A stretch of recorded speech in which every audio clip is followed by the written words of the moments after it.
56। यह अपमिटों की गंध है, जो यम तगरचंदानी है।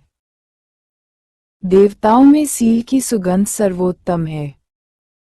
अयम गंधो ये भौतिक गंध या यम जो हाँ तगचंदानी तग चंदन की सुगंध है, अपमत्तो अलमात्रा यो च सीलवत गंधो तथा जो पुण्य की गंध है, उत्तमो उत्तम, वह देवसु देवताओं के लिए वायु फैलाती है।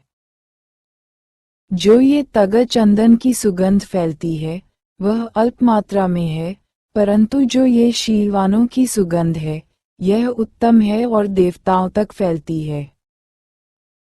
चंदन की सुगंध और फूलों की सुगंध से तो बहुत कम आनंद मिलता है, परंतु पुण्यात्माओं की सुगंध तो बहुत अच्छी होती है, जो देवताओं तक फैलती है तथा स्वर्गलोक तक व्याप्त हो जाती है।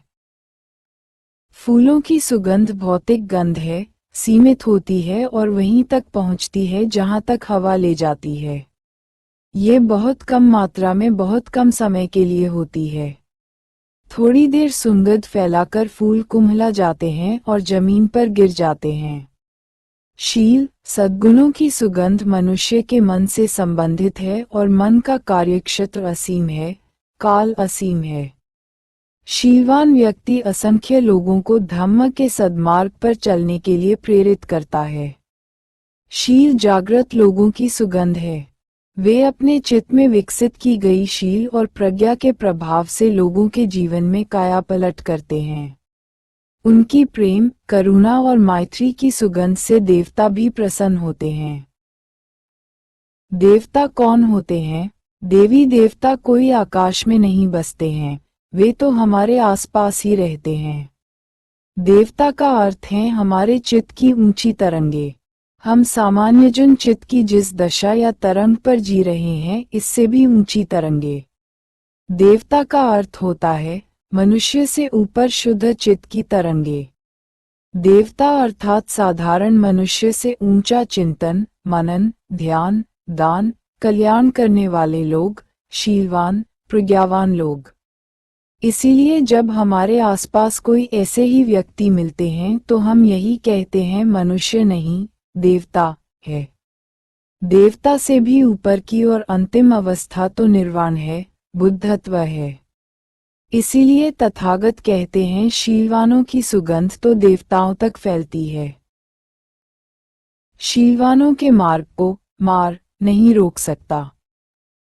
अरहंतों की मृत्यु पुनर्जन्म चेतना का पता नहीं लगाया जा सकता। गोधिका स्थविरा की कहानी। राजगृह के वेणुवन में। 57। उनके पास मोहरे बहुत हैं और वे पागल नहीं।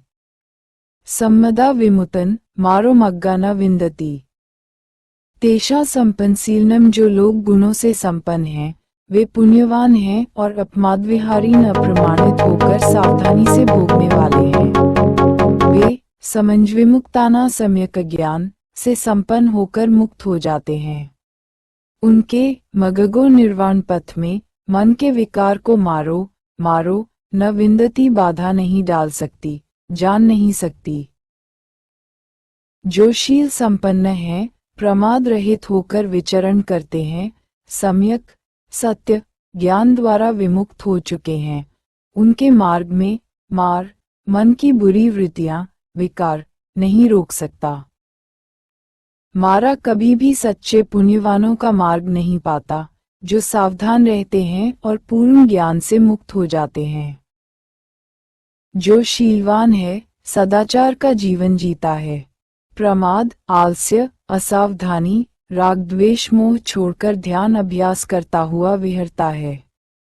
जिसने सम्यक ज्ञान को पा लिया, उसके मार्ग में मार नहीं आता है।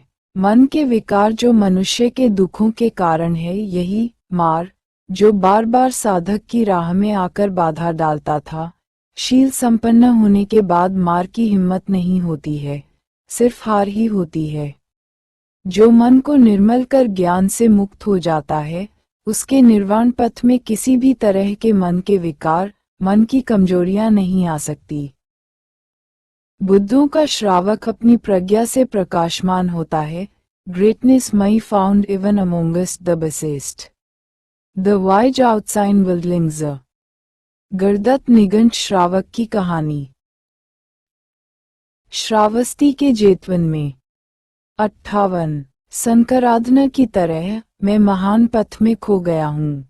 यहीं पर आप सुगंधित और सुखद कमल उगाएंगे। उदाहरण के लिए महापथे बड़ी सड़क, राजमार्ग के किनारे उज्जितास्मिन फेंका गया, शंकराधनस्मिन कूड़े के ढेर, तथा पर उस स्थान पर सुचिगंधम मनोरमा पवित्र, सुगंधित और सुखद पदुम कमल फूल जयेत उगे पैदा हों। जिस प्रकार किसी बड़े मार्ग के किनारे फैले हुए कूड़े के ढेर पर कोई सुगंधित सुंदर कमल उगाता है या अन्य कोई भी फूल खिलाता है, इसी प्रकार कूड़े के समान अज्ञानी, मूढ़ और आध्यात्मिक लोगों में सम्यक संबुद्ध का श्रावक, शिष्य, अपनी प्रज्ञा के प्रकाश से अधिक चमकता है, सुशोभित होता है। Upon a pillar of discarded waste in the roadside ditch blooms a lotus, fragrant and pleasing.